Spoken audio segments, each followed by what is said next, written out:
La Syrie occupe au Proche-Orient une situation unique au croisement de plusieurs gisements d'hydrocarbures. En 2009, à l'occasion d'un forum en Turquie, le président syrien dévoile la stratégie des 4 mers. La Syrie se rêve incontournable sur le marché de l'énergie. Nous faisons le lien entre la Méditerranée, la mer Caspienne, la mer Noire et le Golfe. Quand nous connectons ces 4 mers, nous ne sommes pas seulement importants au Moyen-Orient, nous devenons le centre du monde. La stratégie syrienne est de devenir un centre de transit pour le gaz et le pétrole de toute la région. Bachar el-Assad multiplie les voyages diplomatiques pour vendre son idée à tous les pays qui pourraient être intéressés. Arabie Saoudite, Turquie, Iran, Irak et bien sûr le Qatar. Dès 2009, le Qatar propose de lancer un gazoduc. Partant de son immense champ gazier de North Dome, il traverserait l'Arabie Saoudite, la Jordanie et la Syrie pour aller en Turquie alimenter le marché européen. Mais à la même période, un autre projet de gazoduc est envisagé avec l'Iran. L'Islamic Gas Pipeline partirait d'Iran pour traverser l'Irak et accéder à la mer en Syrie. À la clé, l'exportation de gaz vers l'Europe à partir du littoral syrien. En juillet 2011, Damas choisit ce projet et signe avec Téhéran. Un choix qui change la donne régionale.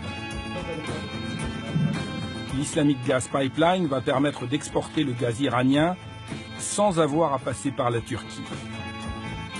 Aux grandes dames des autorités turques. En faisant des pipelines qui allaient passer par la Syrie sans passer par la Turquie, il est évident que ça pénalisait la Turquie. Ça change complètement les règles du jeu, ne serait-ce qu'au niveau économique. Quand vous avez par exemple un pipe qui passe chez vous, vous touchez de l'argent. Donc ça rapporte de l'argent. À 49 $. Si la Turquie s'estime logiquement lésée, selon Alain Juillet, d'autres pays voient carrément rouge. L'Arabie Saoudite et le Qatar prennent très mal l'idée d'un pipeline qui pourrait aller depuis l'Iran jusqu'à la Méditerranée et qui pourrait donc concurrencer leur livraison de pétrole. Ils vont dire, mais dans le fond, le problème c'est Bachar, donc il faut renverser Bachar. Coïncidence ou pas, c'est à partir de l'été 2011, après le choix du pipeline iranien, que la rébellion syrienne voit l'aide étrangère s'accroître. Elle monte en puissance et les combats s'intensifient.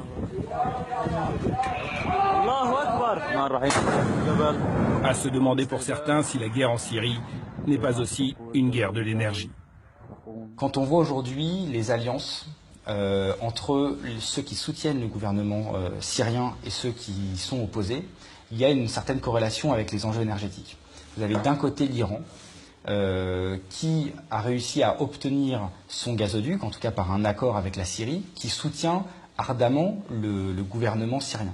Et de l'autre côté, vous avez le Qatar, qui lui, justement, n'a pas réussi à convaincre le gouvernement syrien de construire son gazoduc, qui va, dès les premiers mois de la guerre civile, soutenir de manière conséquente la rébellion, en finançant par divers moyens les rebelles pour combattre le gouvernement. Donc on voit bien déjà au niveau de ces acteurs locaux, régionaux, comment les enjeux énergétiques peuvent être connectés. L'autre allié de Bachar el-Assad, Vladimir Poutine, participe aussi au grand jeu énergétique. Car guerre et affaires font bon ménage. Un contrat gazier est signé en 2013 entre la Syrie et la Russie. Une compagnie pétrolière russe décroche le droit d'explorer les fonds marins au large du port syrien de Latakia. Car la Méditerranée orientale cache dans ses profondeurs d'immenses réserves de gaz naturel, au large de la Grèce, de Chypre, d'Israël, de l'Égypte, du Liban.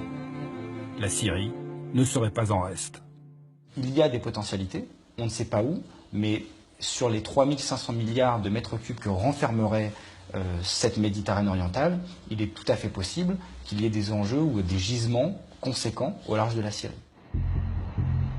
Et l'équation énergétique se complique un peu plus en 2015 avec la découverte de pétrole sur le plateau du Golan, une zone occupée par l'État hébreu depuis 1967. Une compagnie israélienne, Afek Oil, a commencé des forages d'exploration. Il y aurait bien du pétrole en quantité significative. Reste à savoir s'il est exploitable. En cas de réponse positive, le cocktail peut devenir explosif.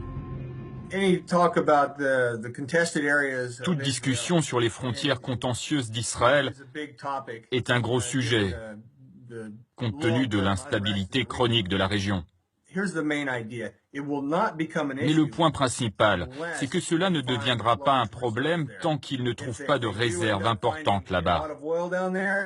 S'ils trouvent beaucoup de pétrole, cela veut dire d'énormes revenus. Et là, on peut s'attendre à une aggravation du conflit. En novembre 2015, selon le quotidien Haaretz, Benjamin Netanyahou aurait testé Barack Obama sur un possible redécoupage des frontières de la région. Le chaos syrien permettant de penser différemment l'avenir du Golan, dont l'annexion par Israël n'a jamais été reconnue par les États-Unis et la communauté internationale.